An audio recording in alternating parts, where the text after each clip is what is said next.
Hello, everyone. My name is Jesse Wieland. I'm the Associate Director at the Office of National Fellowships.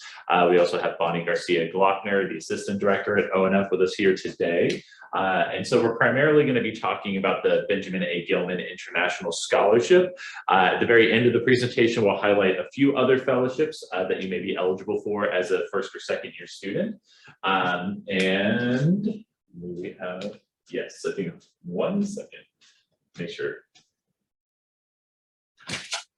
Gilman presentation. Awesome. Feel free to sit anywhere. Introductions, my name is Jesse. I'm the Associate Director at ONF. We also have Bonnie and a few others that are attending virtually. But we're going to be talking primarily about the Gilman Scholarship today, and then we're going to mention a few other fellowships at the very end. And so feel free to have a seat, and we'll go ahead and get started. And so make sure I can use this. There we go. So just starting off by what is a fellowship?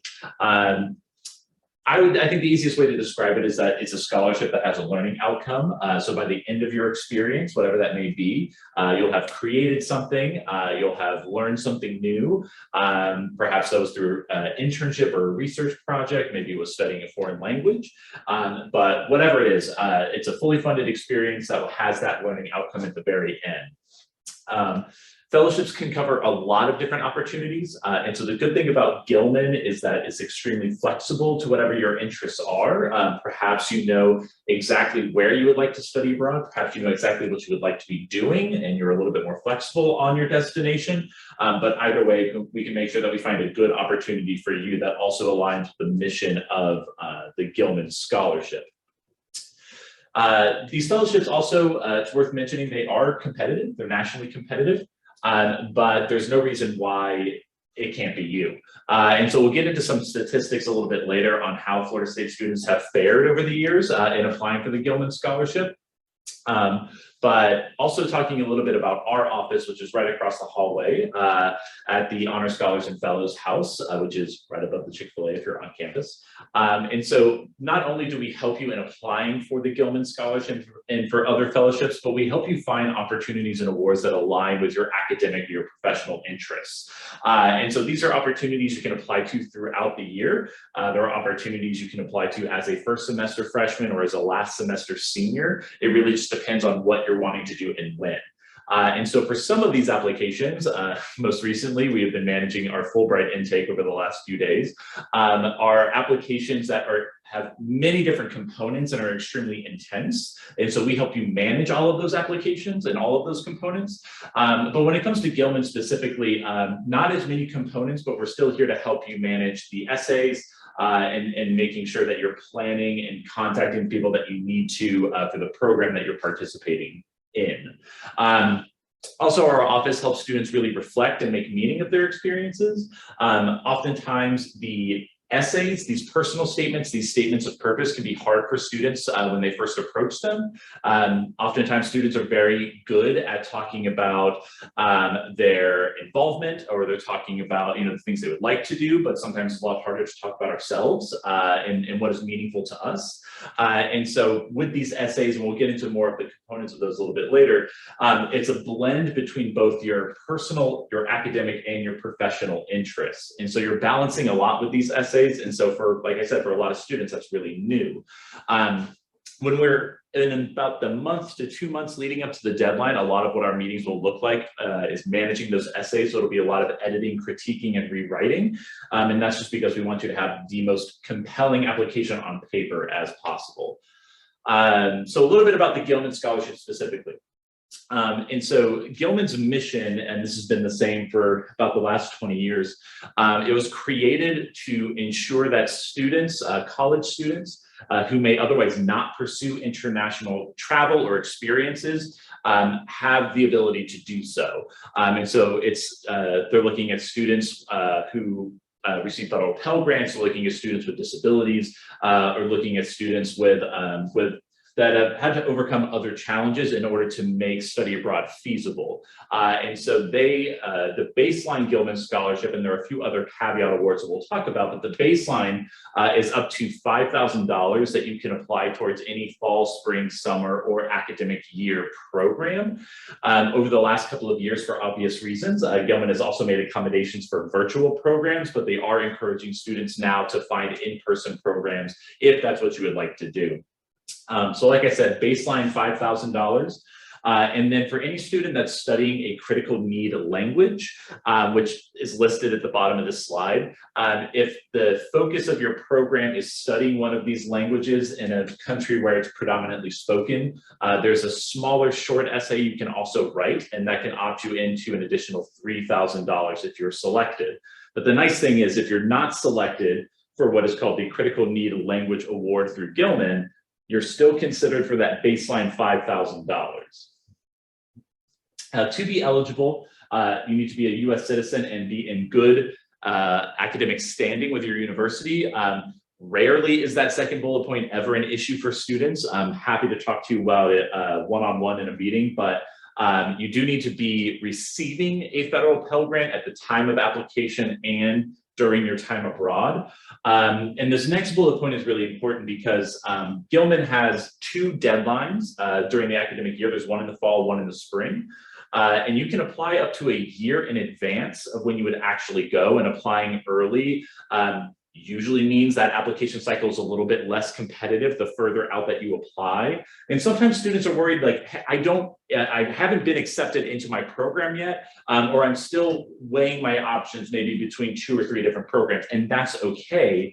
You can still apply for Gilman, but what we'll do is we'll choose the program that seems most likely, and we'll try to get as much information about that program as possible, and we'll use that in your application and say, let's hypothetically speaking, if you are selected for Gilman, but say you aren't selected for that program, that's okay. It doesn't jeopardize your Gilman funding, but we will find a program that will accept you, so you're still able to use that funding. And the last bit, again, over the last couple of years has been really important because of travel restrictions due to COVID. Those largely have been lifted, but you need to make sure that according to the US Department of State, the country you're traveling to has a level 1 or 2 and not a level 3 or 4. That's something that can change between now and when you would like to go in rare instances. And so that is something that we do need to monitor. But again, it won't jeopardize your Gilman funding. We'll just need to find a more appropriate program for you. So now when we're thinking of what is Gilman looking for in an applicant, they're looking at the relevance of this project to you in your studies, in your interests, so your academic preparedness and the impact on your trajectory. So for example, say a student is looking for a research opportunity abroad. Say the student is a chem major, but say over the first 2 years, they have not done very well in their chem courses, but they're applying to a research opportunity in a chem lab. Maybe a cause for concern for a review committee would be, well, the student hasn't done very well in their coursework so far. Do we think they'll be able to now adapt to a new country and culture and a chem lab? Obviously, that's a very hyper-specific example, but we'll make sure that we're finding the right program for you relative to where you are as a student at Florida State. Gilman is also looking for diversity of background and experience. That is extremely broad. And for example, when during the review process, sometimes Gilman will let us know which states have seen the fewest applicants, and sometimes that can be a measure of diversity. They look at institutional type. They look at students' like personal identities, and it's a very holistic picture, but they want to make sure that they are selecting students that represent the diversity within the United States. When it comes to destination, any program that is a level 1 or 2 will be considered, but Gilman does like to see students that are studying in like underutilized programs. And so the way that's defined as students that are interested in Eastern European countries, the continent of Africa, or in Southeast Asia. That can be like an additional plus to your application. The majority of applicants still apply to Western Europe and Latin and South America, and that is okay if that is where you would like to go. But just know Gilman wants to send students abroad and to as many destinations as possible. The impact to community, that's both considering the community that you would be traveling to and the community that you're coming back to. So part of the Gilman application is what is called a follow-on service project. And that requires a student, an applicant, to identify a community they would like to engage with and the impact that they're hoping to make there. So for example, some students will use their involvement on campus. Say a student is part of the Southern Scholarship Foundation, which is right across from Florida State University. And it's affordable housing for students from, students that are receiving Pell Grants. And so I've had students in the past that have identified that's the community they would like to work with. And I'm going to create a presentation about my experience. I want to share how I applied to the Gilman Scholarship, who supported me, and what I did during my time abroad, because my mission is I want to inspire more students to study abroad. Other students have done projects back in their hometown. Other students have done work in the community. Say through their Gilman experience, they interned with a very specific organization that had a very specific mission. And back in Tallahassee, they would like to further that mission in a different way. This last bullet point is purely optional. And this is for the students that are applying for the Critical Need Language Award. And so Gilman wants to see why you need to study this language for both your academic and your professional development. Oh, if I can get this to change slides. Okay, and so where do I get started with Gilman? Obviously, their website has a wealth of resources that you're able to utilize. There are, obviously, you can find the prompts, you can find some sample essays. They also have podcasts, different videos, different blogs. So I would highly encourage, while we're still at this early juncture, that you take advantage of that before you even start your application. But I think it's also important that there are a lot of Florida State students currently and in past years that have participated in Gilman experiences all across the globe.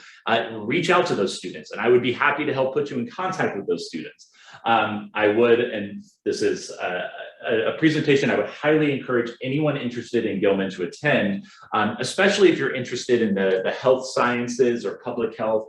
But on August 30th at 4:30, this is going to be a virtual event, but we actually have a CARE 18 alumnus, Charles Ford III. He is going to be sharing his experience through Gilman, where he was part of a medical shadowing project. It was in Ghana and West Africa.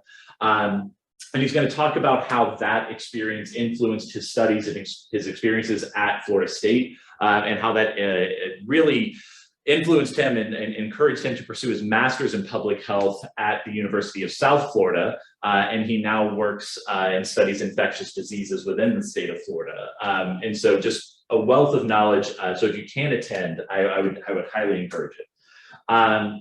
Now, oftentimes where students do get tripped up early on is it's just a wealth of options, and they don't know which program is best for them. Again, that is absolutely fine, but every student is kind of looking for something different when it comes to Gilman. Some students are looking for like your traditional study programs, like you want to take classes abroad. Other students are looking for internships. Other students may be looking for more cultural exchange experiences, and Florida State offers something within all of those realms. And so I'd encourage you to start with international programs. Global exchange through the Center for Global Engagement at Florida State is also excellent. We also have the Global Scholars Program that is run through the Center for Undergraduate Research and Academic Engagement. It's more of an internship-like experience. And then Beyond Borders is more of a cultural exchange opportunity. But then we also have students that go through programs like AIFS, which also is a national organization. It's not specific to Florida State, but provides a lot of different study programs abroad. So again, you can talk to your advisor and we can help put you in contact with some of these opportunities to help find the one that's best for you. Now, when it comes to statistics and students that have been applying to Gilman through Florida State University, And so the national acceptance rate for Gilman, for as long as I've been working with this fellowship, is usually around like 23, 24%. And at the numbers that you can see at the very bottom, students do not have to meet with an advisor to apply to Gilman. You can apply to this completely on your own. And if that's what you want to do, the national acceptance rate compared to students that apply on their own, it's actually, you're being accepted at a lower rate. So only about 20% of those students are being accepted, whereas students that work with myself or Bonnie or Dr. Filer, you're actually about 2.5 times more likely to receive it since 2016, which is when I really started working with this fellowship. But then again, despite the challenges of the last couple of years, students that have been applying since fall of 2020 that have been applying through Florida State and through our office are actually being accepted around 90%, which is, I mean, pretty stellar. So it's not a guarantee, but if you take the time to really plan this out and find the right program and work with your advisor, odds are really high that you will receive some level of funding. And then whenever I'm working with a student on a Gilman scholarship, very rarely are we only working on Gilman. Like, for example, if you're applying through international programs, you can, again, if you plan early, you can apply to Gilman, hopefully receive funding there, but then you can also apply for any of the like dozens of scholarships that international programs offers, and you can stack that on top of your Gilman scholarship. And the same goes for Global Exchange, one of the other programs I mentioned. That's actually a more affordable program because what you pay in tuition as a Florida State student is what you would pay in tuition at the institution where you would study abroad, plus your Gilman funding. It can make these experiences extremely affordable. I mean, even for, I've had students that have had programs abroad that have been like $10,000, $11,000, $12,000, and through Gilman and other programs, have been able to get the vast majority, and in some cases even more than they needed to cover that program, again, if you plan ahead. So the Gilman scholarship is pretty straightforward. The application, it really breaks down into about, at most, 3 pages of writing, single space total. The main component is that statement of grant purpose essay. And so what 7,000 characters really means is about 1.5 pages single spaced. And so that's the essay where it's a blend between a statement of purpose and a personal statement. So they're both looking for where do you come from in terms of your personal experience, your academic interests? What are you doing? Like literally, where are you traveling? What's the program? Tell me what you're getting involved in and why this is important. And then maybe give me a little bit about where do you see yourself going after this program? That's a lot to do in 1.5 pages, but that's essay 1. And so that's the first thing that they're going to read. After that, we're going to be getting into the building mutual understanding essay. It's 3,000 characters, is about 1/2 page. And that's where students really explore the thought of, well, because I should say Gilman is under this larger umbrella when it comes to study abroad, IIE, the Institute for International Education. They run a lot of different fellowships and scholarships and programs, some of which we'll talk again about at the very end of this presentation.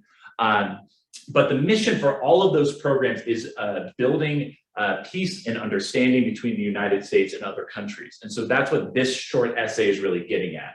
So how are you going to engage with the community, the culture, the place that you're going to be in?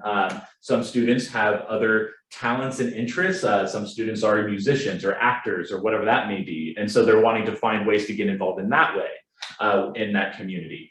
Other students have explored the importance of someone like themselves from the experiences that they come from. Why is it important for me to be representing the United States, to be representing my university in this space? I've had a student a couple of years ago that talked about being a woman in a primarily male-dominated field, and it was very important for her. She was applying to this archaeological site, this dig site, and it was really important for her to talk about what it meant for her to physically be there and to be growing as a professional in that field. So again, a lot of different ways that you can take this, but students have made it very personal to their experiences in the past, and I think that can be very compelling. The third essay, and for most students, this is the last essay, is that follow-on service project. So I kind of already talked about that. It's again about half a page. And that's for you to identify a group, an organization, or a place that you're wanting to engage with, how you are going to engage with them, and then what's the impact that you're hoping to make. So again, if I'm a care student at Florida State and I want to engage with the care population, maybe I will create a panel. Maybe I'll create a presentation or a talk to share my experience. Other students have talked about other students with more of an art background. I've had students talk about doing a small art installation for a piece that represents their experience abroad. So again, whatever you want to do, but it doesn't have to be, you don't have to reinvent the wheel. You know, it could be very practical and pragmatic, and I think that can be just as compelling as, you know, this big, grandiose, like new idea. The last essay, so 2,000 characters is about a third of a page. That is for students that are studying a critical need language, like the ones I listed earlier. And that essay, excuse me, is essentially exploring what is it about this language that where I really need to improve? Like what is this program going to provide me, and why is that so important? I've had students that have talked about very specific jargon relative to their field of study, that maybe that content is absent from their classrooms and the classes they take at Florida State, but it's not from the program they're participating in. And that can be a very good reason for why you need to participate. Again, we can talk about that more in a one-on-one meeting relative to your experience. But the other thing is there are no letters of recommendation required for this scholarship, which is really great, especially for first-year students that are still building their connections on campus. And so this is purely based on your academic merit, your writing ability, and the goals that you have set for yourself. And so that's again reemphasizing the importance of working with your advisor on these essays.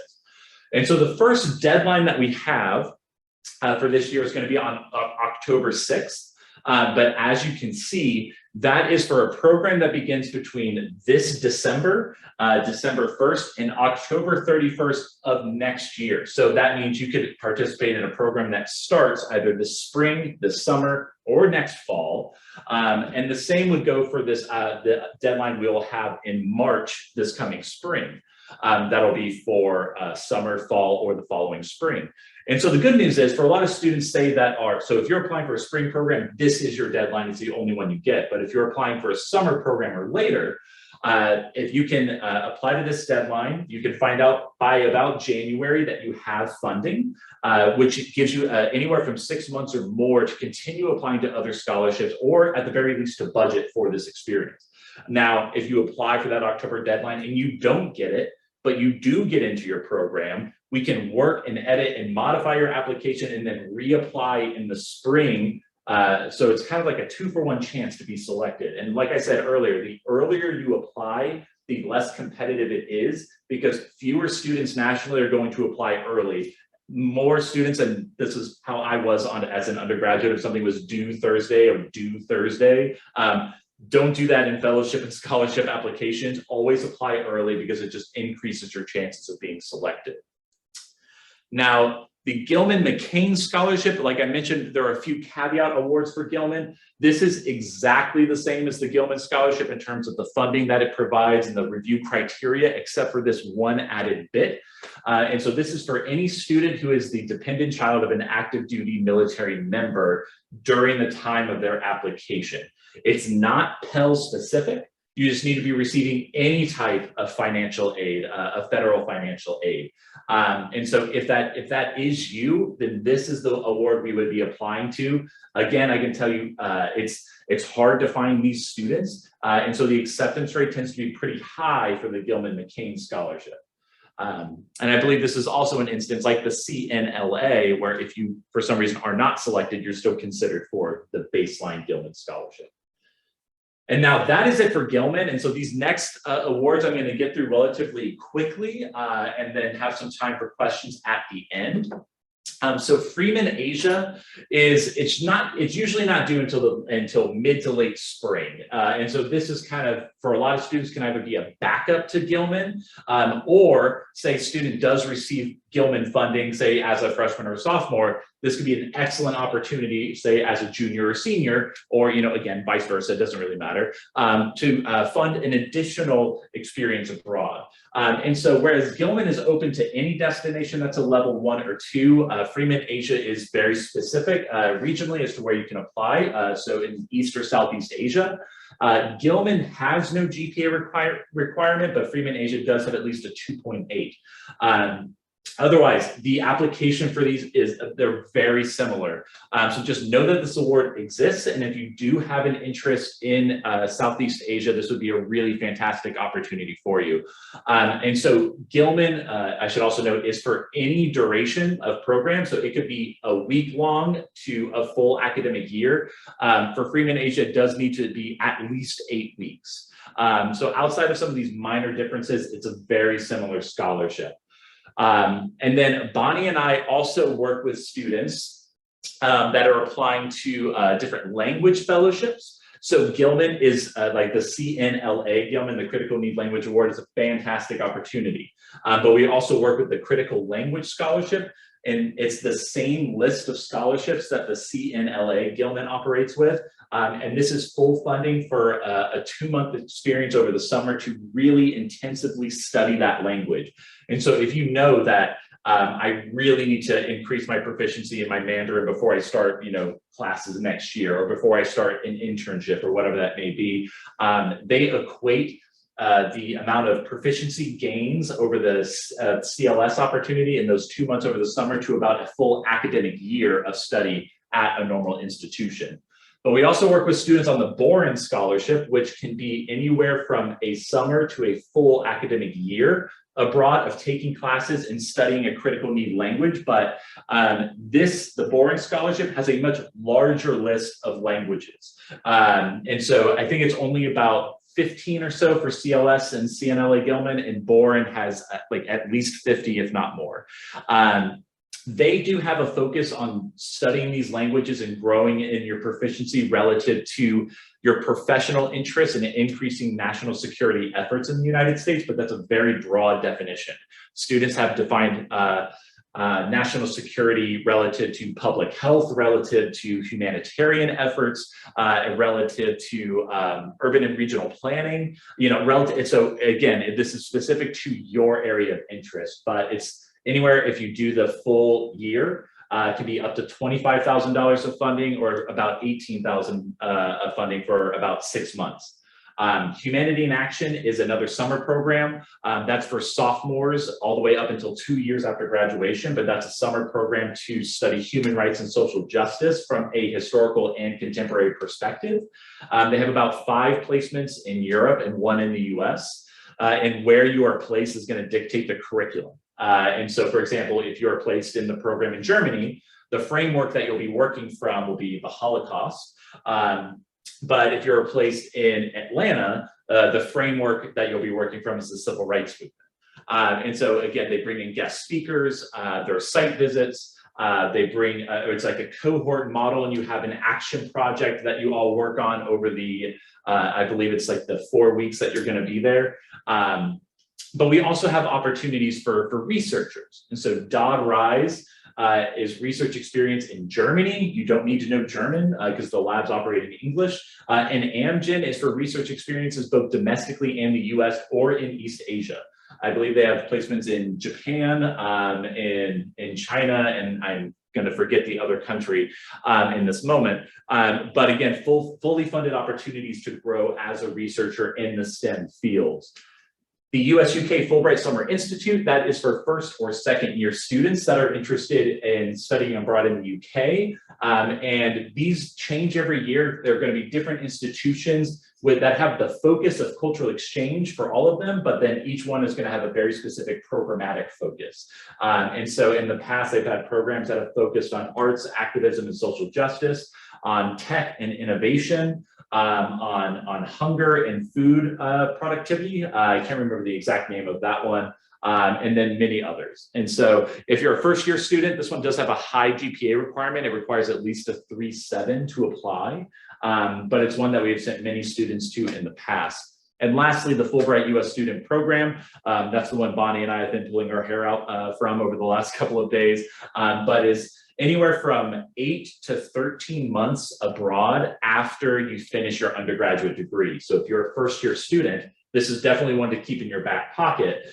Or if you're a junior or senior, this is one that can fund a graduate degree abroad. It can fund an English teaching experience abroad, or a creative art project or a research project. There are so many different types of Fulbrights in so many different countries across the world.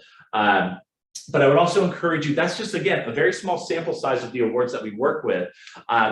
Feel free to go to our website, which is onf.fsu.edu, and you can find more fellowships. You can find our workshop dates and our other guest speaker series for the semester. And so I mentioned the one with Charles that's going to be focused on Gilman. We actually have one on Monday, I believe, for Fulbright. We have one in a couple of weeks for the Critical Language Scholarship and another for the Goldwater Scholarship, which is one we didn't talk about today, but it's a scholarship for students interested in research, specifically in STEM. This is our contact information. Please feel free to reach out to us. We would love to talk to you more about any of these fellowships or any others that you know of. But other than that, that is all I have to say. And so Bonnie is moderating the chat. And so if you have any questions, please feel free to type it into the chat or unmute yourself. And I'd be happy to answer those now. But if you do need to go, thank you so much for joining. We really appreciate you being here or in person. But thank you.